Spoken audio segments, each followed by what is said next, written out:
sudah muak tinggal di tempat ini. Besok sudah hari raya, Salar. Seharusnya semua orang bisa berkumpul dengan keluarganya. Sudah diam kau, Tina. Jika aku tetap tinggal di sini, tidak akan ada kemajuan dalam hidupku. Besok aku akan segera urus perceraian kita. Tak punya hati benar kau, Salar. Tega meninggalkan anak istrimu demi perempuan yang belum kau kenal sepenuhnya. Salar.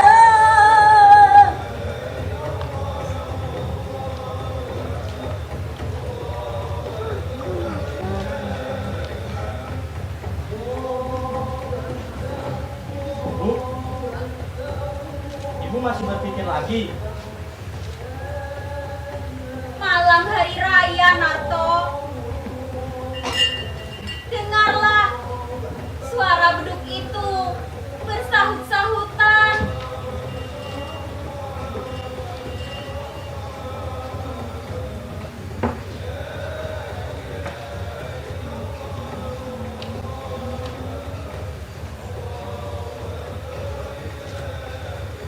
Pada malam hari raya seperti ini, ayahmu pergi dengan tidak meninggalkan sepatah kata pun.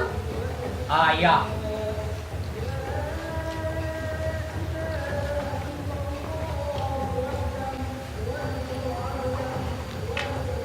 Keesokan harinya hari raya, selesai sholat, ku ampuni semua dosanya. Sudahlah, Bu. Kenapa masih mengulang masa lampau itu? Mengingat orang yang sudah tidak ingat lagi kepada kita. Tapi ibu merasa dia masih ingat kepada kita, Nak.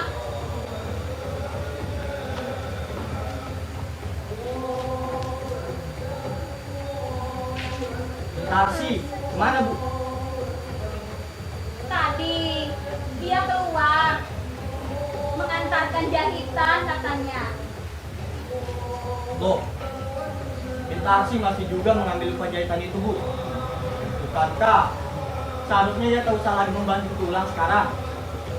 Biarlah, Nato. Toh nanti kalau dia sudah kawin, kepandaiannya itu tidak akan sia-sia, Nak. Sebenarnya, Ibu ingin mengatakan kan, kalau penghasilanku ini tak cukup untuk membiayai makan sekeluarga kan, Bu?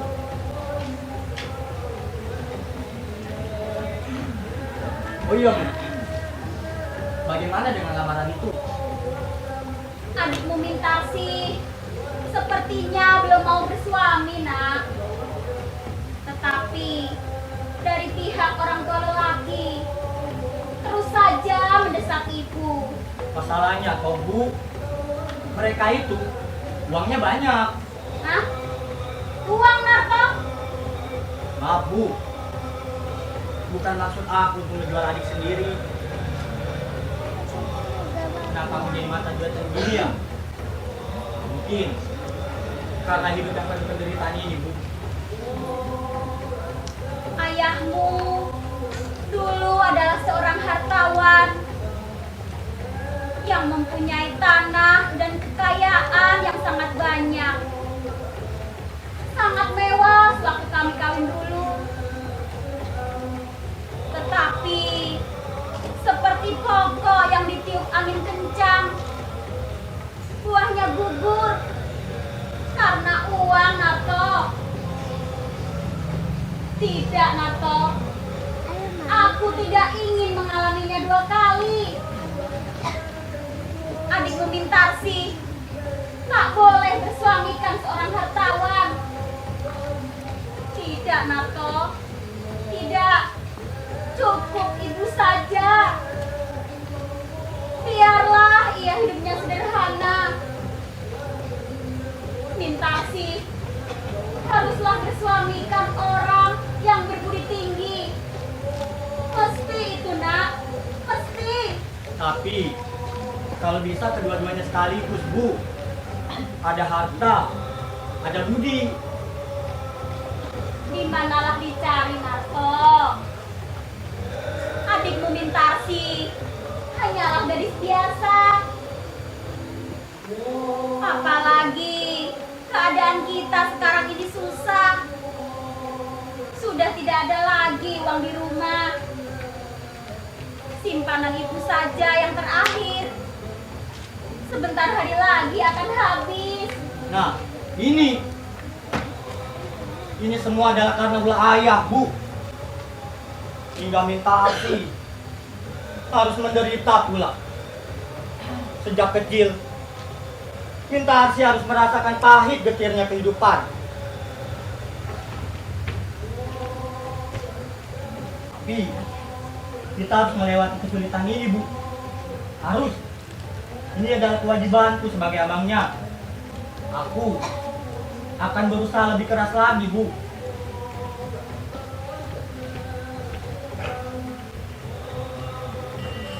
Ini saja, aku punya uang jutaan, Bu.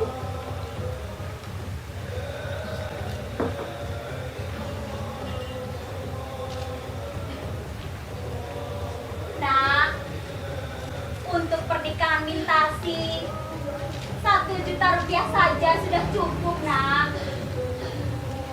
Setelah Mintarsi kawin nanti, giliranmu, Nak. Hah? Aku kawin, Bu. Belum bisa aku memikirkan kesenangan untuk diriku saat ini sebelum saudara-saudaraku senang dan ibu ikut mengecap kebahagiaan atas jeripayahku nanti. Nak, ibu sudah merasa bahagia kalau kau bahagia, Nak. Karena nasib ibu bersuami tidak baik benar.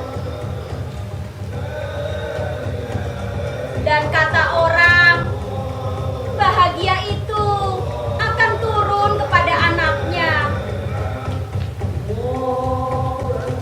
Malam hari raya sewaktu ia pergi itu, tak tahu aku apa yang mesti aku lakukan.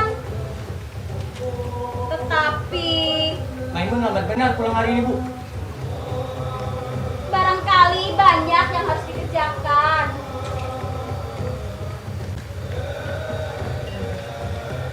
Karena katanya bulan depan dia akan naik gaji. Hah? Betulkah itu, Bu? Iya. Maimun memang pintar, Bu. Otaknya encer. Tapi karena kita tak punya uang, kita tak bisa membiayai sekolahnya lebih tinggi lagi. Tapi aku yakin, Bu, kalau ia mau berusaha lebih keras lagi, pasti ia akan menjadi orang berharga di masyarakat. Narto, Ya, Bu. ibu sering melihatmu berboncengan dengan seorang gadis.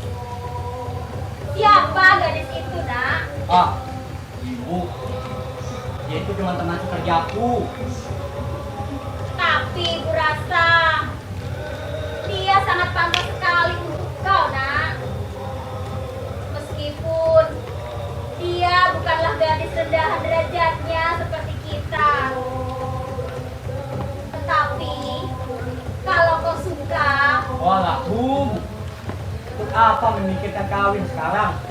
Mungkin 10 tahun lagi nanti, kalau semua sudah beres, Bu.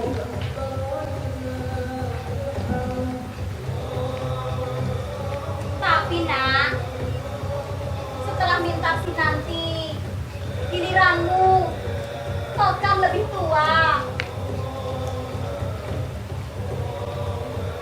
Waktu ayahmu pergi pada malam hari raya seperti ini, ku peluk kalian semua anak-anakku.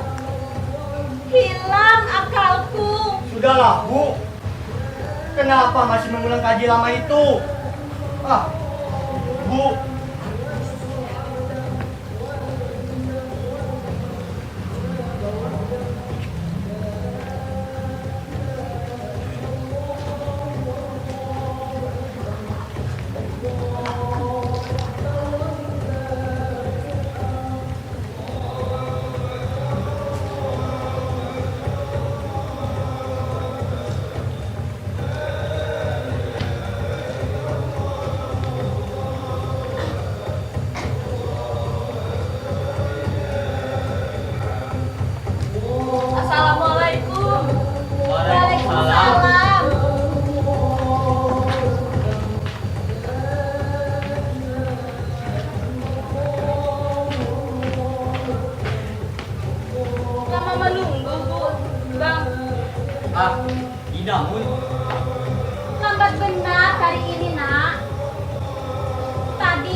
biarlah untuk persiapan pernikahan Minta sih nantinya.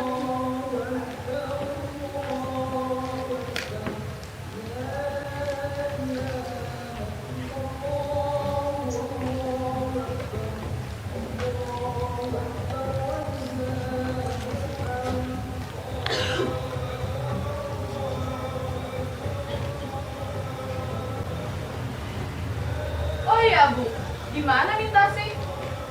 Tadi dia mengantarkan jahitan.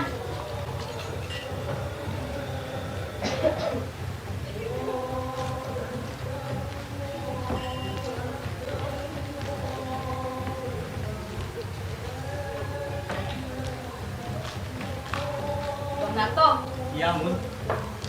ada kabar aneh nih. Pagi tadi, aku berjumpa dengan seorang tua. Serupa benar dengan ayah. Oh, begitu. Iya bang, waktu Pak Tirto berbelanja di sentral, ia tiba-tiba berhadapan dengan seorang tua. Kira-kira umurnya 60 tahun. Ia juga kaget.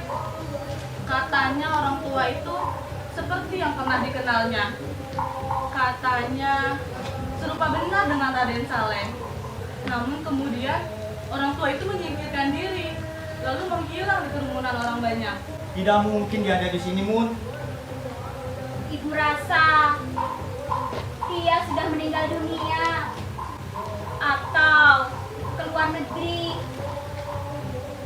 Sudah 20 tahun semenjak dia pergi pada malam hari raya seperti ini. Ada yang bilang ayah di Singapura, Bu. Iya, tapi itu kan 10 tahun yang lalu. Kata orang yang melihat, ayahmu mempunyai perusahaan yang sangat besar. Dan kata orang yang melihatnya juga, hidupnya sangat mewah. Iya, mewah. Anaknya pada makan lumpur. Tapi sudah tidak ada kabar sama sekali tentang ayahmu. Apalagi sudah krisis seperti ini. Di mana kita harus cari tahu tentang ayahmu? Bu, bagaimana dengan upaya itu, Bu? Waktu masih muda, ayahmu tidak suka belajar. Tidak seperti kau. Dia lebih suka berfoya-foya.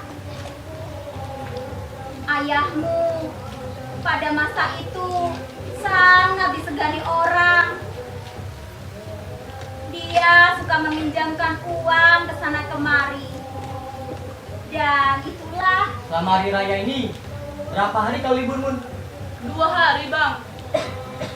oh iya nak, ibu lupa ada makanan yang belum ibu sajikan. Sebentar ya nak.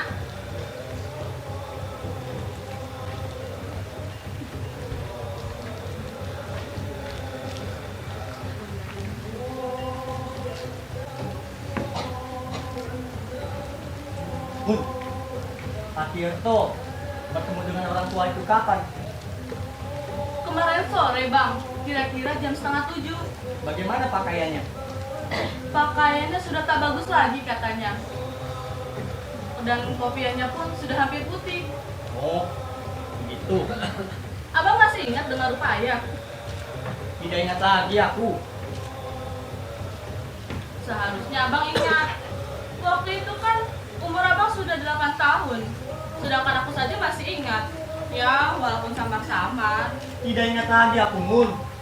Sudah kupaksa diriku untuk melupakannya. Pak Tirto masih banyak cari tahu tentang ayah loh, Bang. Iya, kata orang, ayahmu orang yang baik hati. Seandainya saja dia berada di sini sekarang, di rumah ini, besok hari raya, pasti dia akan bersenang-senang dengan anak-anaknya. Minta sih kau belum pulang, Bu. Jam berapa sekarang ini? Bang Nato, lagi nih? Kamu ini ngasih kabar kok hanya terus Mun. Muka kamu tuh yang aneh. Abang nih, dengarkan dulu. Sekali ngasih kabar yang serius Mun. Memang kabarannya apa lagi yang ingin kau kasih tahu ke aku? Ini bang, tadi pagi aku berkenalan dengan orang India. Dan mereka mengajarkanku bahasa Hindi. Kamu diajari bahasa Hindi? Iya bang. Memang bahasa Hindi itu kayak gimana sih Mun? Abang mau tahu bahasa Hindi itu seperti apa? Mau. Nih, abang tahu nggak artinya? Tumben, mere jahen, tumben, mere jahen. Oh, anakmu nih stres. Abang nih, abang tahu nggak artinya apa? Kagak Mun. Itu artinya bumbu dapur, bang. Ya Allah Mun. Abang nih, abang mau tahu nggak artinya?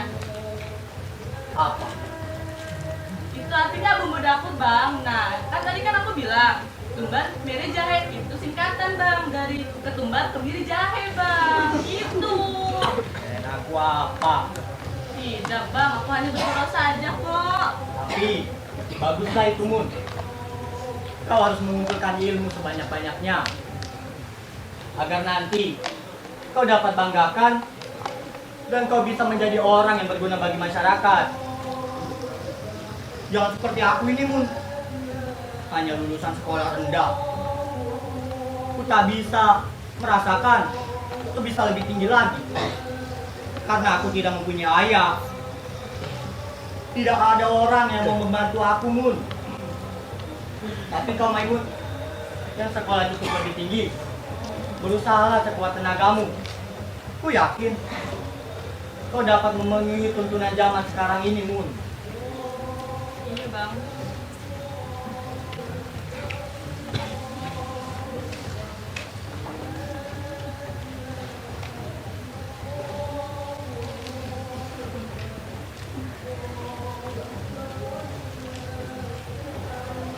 Assalamualaikum.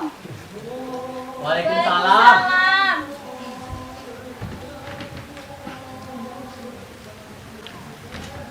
Wah, sudah pada berbuka puasa semuanya ya? Tadi kami menunggumu. Lambat benar. Makanlah, Nak. Apa yang kau lihat di luar itu?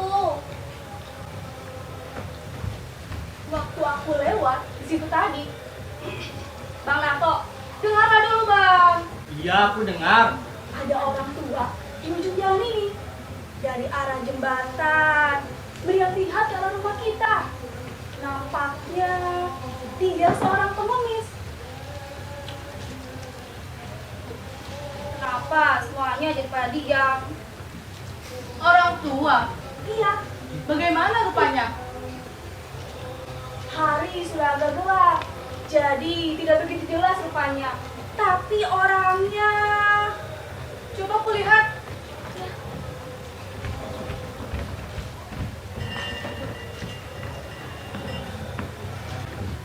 Siapa Mun? Tak ada orang kelihatannya bang.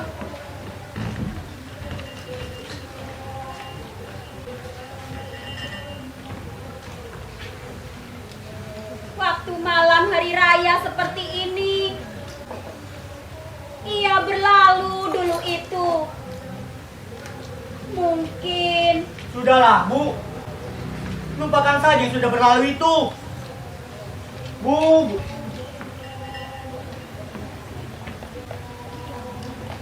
Ya. waktu kami masih sama-sama muda, kami sangat berkasih-kasihan. Sejelek-jelek ayahmu, masih banyak kenangan-kenangan yang dia tinggalkan. Nak, mungkin ia kembali juga.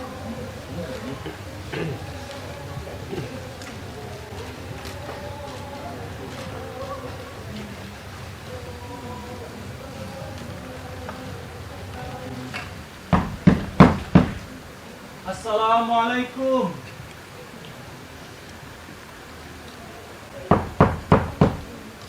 Assalamualaikum. Waalaikumsalam. Apa benar di sini rumahnya Nyonya Saleh? Astagfirullah, Nak.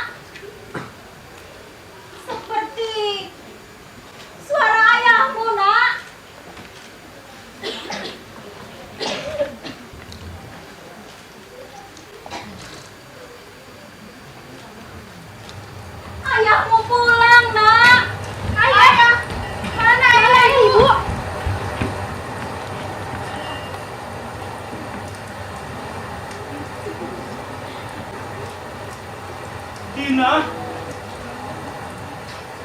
Engkau Tina.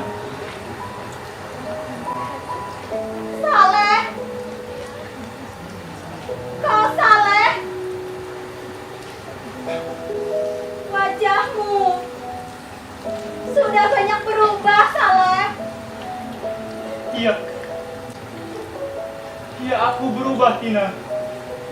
20 tahun perceraian merubah wajahku. Dan ini tentunya anak-anak kita semua. Iya, mereka semua adalah anak-anakmu. Mereka sudah lebih besar dari ayahnya.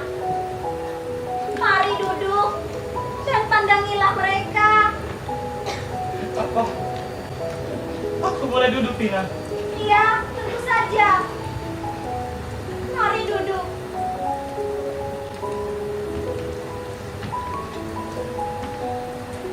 Ayahmu pulang, Nak. Ayah, aku Maimun. Maimun. Engkau sudah besar sekarang, Nak.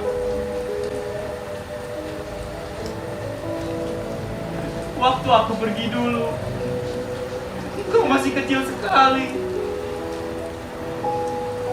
Kakimu masih lemah, belum dapat berdiri.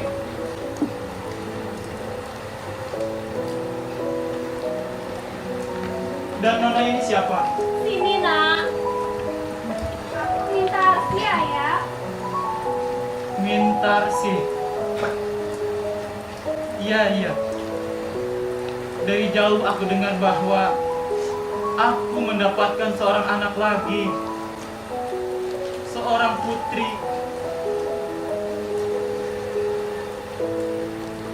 Mintarsi. Engkau cantik seperti ibumu di masa muda. Aku sangat senang sekali. Tak tahu apa yang harus kulakukan. Aku sendiri juga tidak tahu harus berbicara mulai dari mana. Anak-anak sudah besar semua sekarang. Aku kira inilah bahagia yang paling besar. Iya. Ternyata anak-anak dapat juga besar walaupun tidak dengan ayahnya. Mereka semua sudah menjadi orang pandai sekarang. Gunarto, dia sekarang bekerja di perusahaan tenun. Dan Maimun, dia tidak pernah tinggal kelas selama bersekolah. Tiap kali keluar sebagai yang pertama dalam ujian. Mereka telah mempunyai penghasilan sendiri. Dan Mintasi, dialah yang membantu aku menjahit. Ah, Ibu. Jangan terlalu berlebihan seperti itu.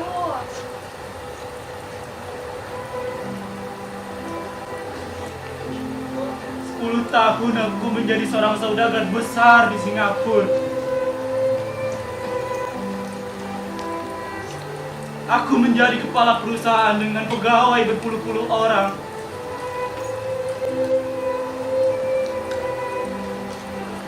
Tapi malang bagiku. Perusahaan itu habis terbakar. Lalu seolah-olah seperti masih belum puas menyeret aku ke lembah kehancuran. Saham-saham yang kubeli merosot semua nilainya sehabis krisis ini. Sesudah itu, segala yang kukerjakan tak ada lagi yang sempurna.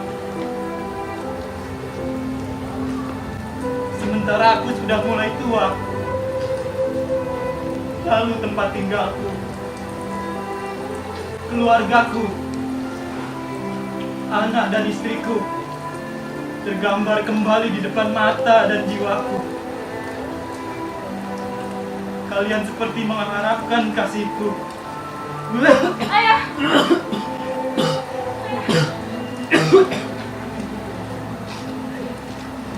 Maukah kau memberikan air segelas buatku, Gunarto? Hanya engkau yang tidak. Gunarto, ayahku nak yang berbicara itu.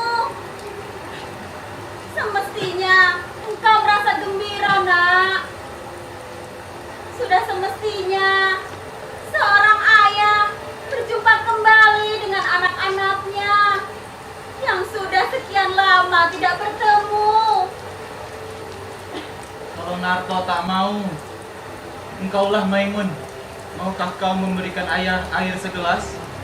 baik ayah.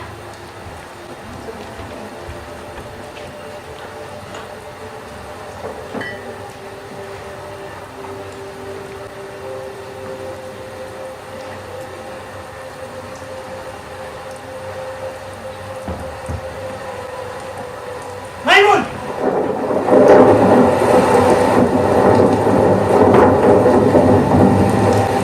Kapan kamu punya seorang ayah? Gunarto, Kami tidak mempunyai ayah, Bu. Kapan kami mempunyai ayah? Gunarto, apa katamu itu nak? Kami tidak mempunyai ayah, kataku. Kalau kami mempunyai ayah, lalu apa perlunya kami membanting tulang selama ini jadi budak orang? Waktu aku berumur 8 tahun, aku dan ibu hampir saja terjun ke dalam laut. Untung ibu cepat sadar. Dan jika kami mempunyai seorang ayah, lalu apa perlunya aku menjadi anak suruhan yang mempunyai ayah? Jika kami mempunyai seorang ayah, kenapa hidup kami melarat selama ini? Tapi Bang Narto, ibu saja sudah memaafkannya. Kenapa kita tidak? Ibu seorang perempuan. Waktu aku kecil dulu, aku pernah menangis di pangkuan ibu karena lapar, dingin dan penyakitan. Dan ibu selalu bilang, ini adalah kesalahan ayahmu, nak. Ayahmu yang harus disalahkan. Lalu kemudian, aku menjadi budak suruhan orang. Dan ibu menjadi babu cuci pakaian kotor orang lain. Tapi aku berusaha bekerja sekuat tenagaku. Aku buktikan kalau aku mampu memberi makan keluargaku. Aku berteriak kepada dunia. Aku tak butuh pertolongan orang lain.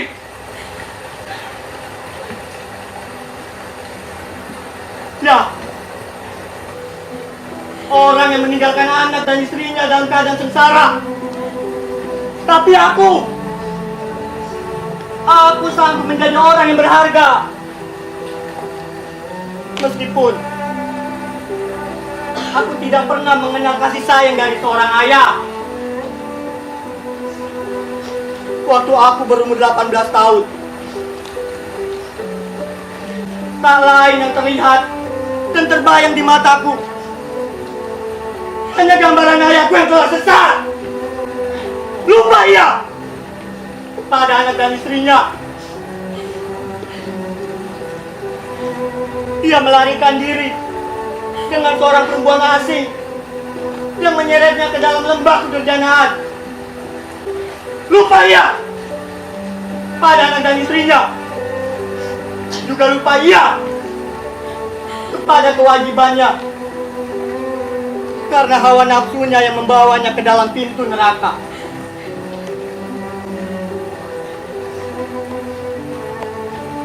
Hutang yang ditinggalkan ke kita bertimbun-timbun, Mun. Sampai-sampai buku tabunganku yang disimpan oleh ibu ikut hilang bersama ayah yang minggat itu. Masa kecil kita sungguh-sungguh sangat tersiksa, Mun.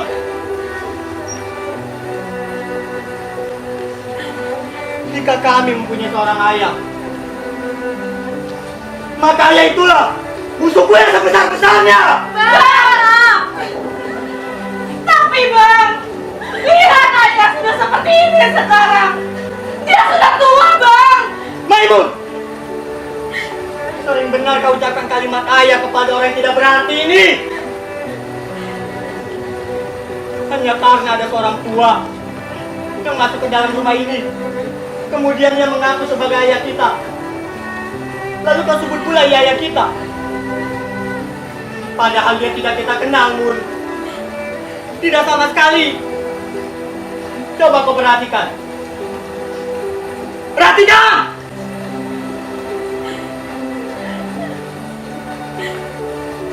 Apakah kau benar-benar merasakan kalau kau sedang berhadapan dengan ayahmu? Bang Narto, kita adalah darah dagingnya. Bagaimanapun buruk kelakuan dia, kita tetap anaknya, Bang, yang harus merawatnya. Jadi maksudmu, ini adalah kewajiban kita. Setelah ia melepaskan hawa nafsunya di mana-mana, lalu kemudian ia kembali karena sudah tua, dan kita harus merawatnya. Enak betul. Sampai hati benar kau berkata seperti itu kepada ayahmu, Nak. Ayah kandungmu. Ayah kandung. Memang Gunarto yang dulu mempunyai ayah, Bu. Tapi dia sudah meninggal 20 tahun yang lalu. Gunarto yang sekarang adalah Gunarto yang dibentuk oleh Gunarto sendiri.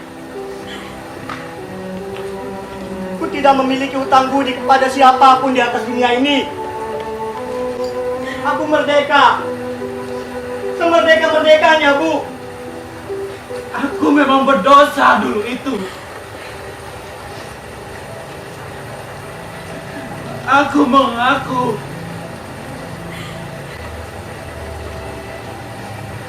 Dan itulah sebabnya aku kembali pada hari ini. Pada hari tuaku.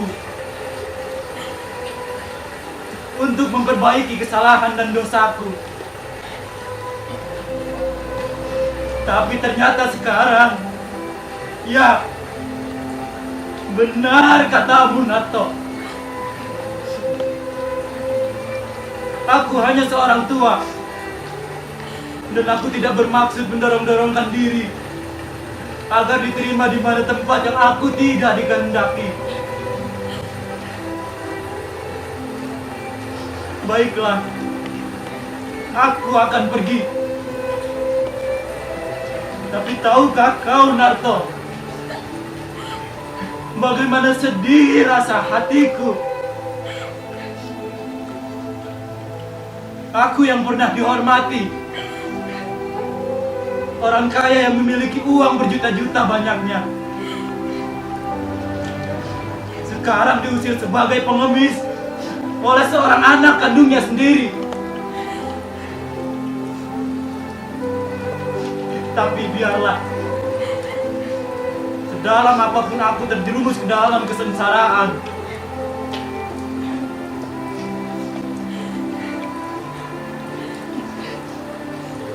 aku tidak akan mengganggu kalian lagi. Ayah, tunggu dulu, Ayah. Jika Bang Narto tidak mau menerima Ayah, aku yang akan menerima Ayah. Aku tidak peduli apa yang akan terjadi. Maimun, apa pernah kau menerima pertolongan dari orang tua seperti ini? Dulu aku pernah menerima pukulan, tamparan, dan tendangan juga dari dia dulu.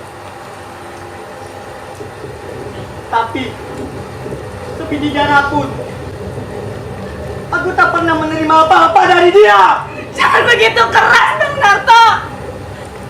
Jangan kau membela dia. Ingat, siapa yang membesarkan kau? Kau lupa? Aku yang membiayaimu selama ini. Dari penghasilanku sebagai kuli dan kacung suruhan. Ayahmu yang sebenar-benarnya adalah aku. Engkau menyakiti hati ibu, Bang. Kau ikut pulang membela-bela dia.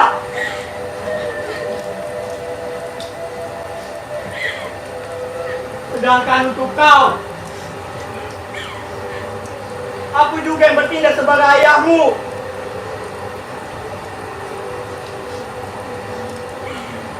Baiklah, peliharalah orang itu. Jika kalian memang cinta kepadanya, mungkin kalian tidak pernah merasakan bagaimana pahitnya hidup tanpa seorang ayah. Tapi sudahlah, demi kebahagiaan saudara-saudaraku, agar tidak merasakan seperti aku ini. Aku mengerti. Bagiku tidak ada jalan untuk kembali. Jika aku kembali, aku hanya mengganggu kedamaian dan kebahagiaan anakku saja. Biarlah aku pergi. Inilah jalan yang terbaik. Tidak ada jalan untuk kembali.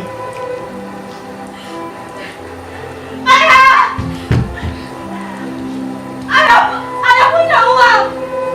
Apa ayah sudah makan? Mana yang akan pergi sekarang? Tepi jalan atau dalam sungai. Aku cuma seorang pengemis sekarang. Seharusnya memang aku malu untuk masuk ke rumah ini yang kutinggalkan dulu. Aku sudah tua, lemah dan sadar. Langkahku terayun kembali. Ya, sudah 3 hari aku berdiri di depan sana. Tapi aku malu, tak sanggup sebenarnya masuk ke sini.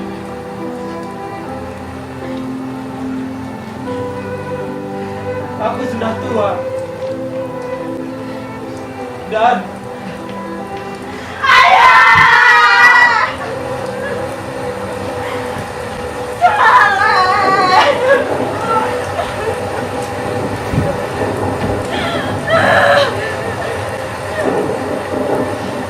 Malam hari raya ayah pergi dan datang untuk pergi kembali seperti gelombang yang dimainkan oleh angin topan. Demikianlah nasib ibumu, nak. Bagaimana Abang? Tidak dapat Abang maafkan ayah. Esok sudah hari raya, Bang. Sudah semestinya kita saling memaafkan. Abang bilang kasihan. Kemana dia akan pergi setelah itu? Tidak ada rasa belas kasihan. Tidak ada rasa tanggung jawab terhadap adik-adiknya yang sudah tidak berayah lagi. Dalam hujan lebat seperti ini, Abang tega suruh dia pergi. Dia ayah kita, Bang. Ayah kita sendiri. Janganlah kalian lihat aku sebagai terdakwa. Kenapa kalian hanya menyalahkan aku saja? Aku sudah hilangkan semua rasa itu.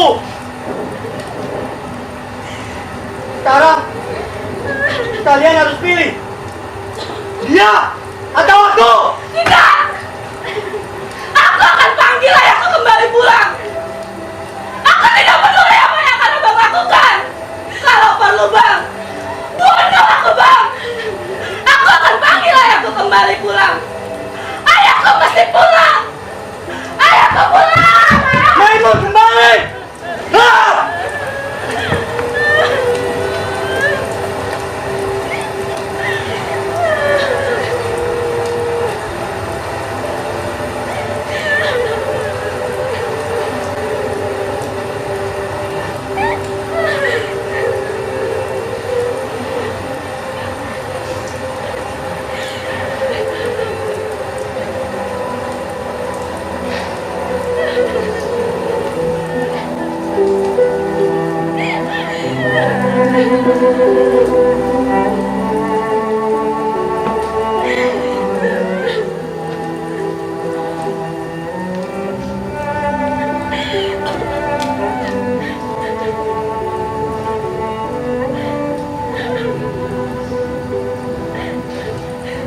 jahatku.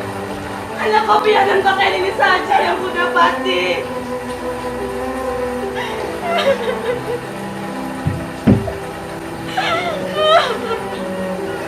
Maimun, di mana kau menemukan baju dan kopiah ini? Di bawah lampu, di dekat jembatan sana, Bang. Lalu ayah, bagaimana ayahmu? Di mana ayahmu? Aku tidak tahu. Jadi ayah meloncat ke dalam sungai. Kenapa?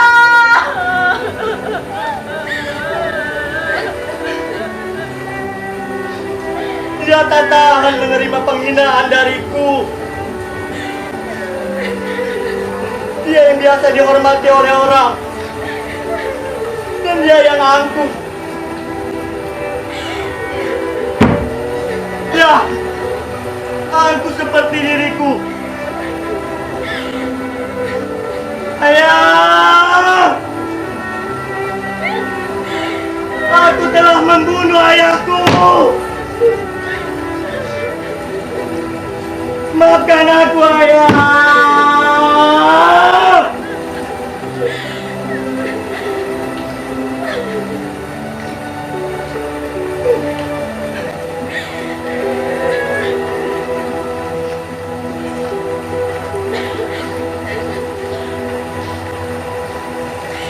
Ayah. Ayah. Ayah. Ayahku pulang. Ayahku pulang.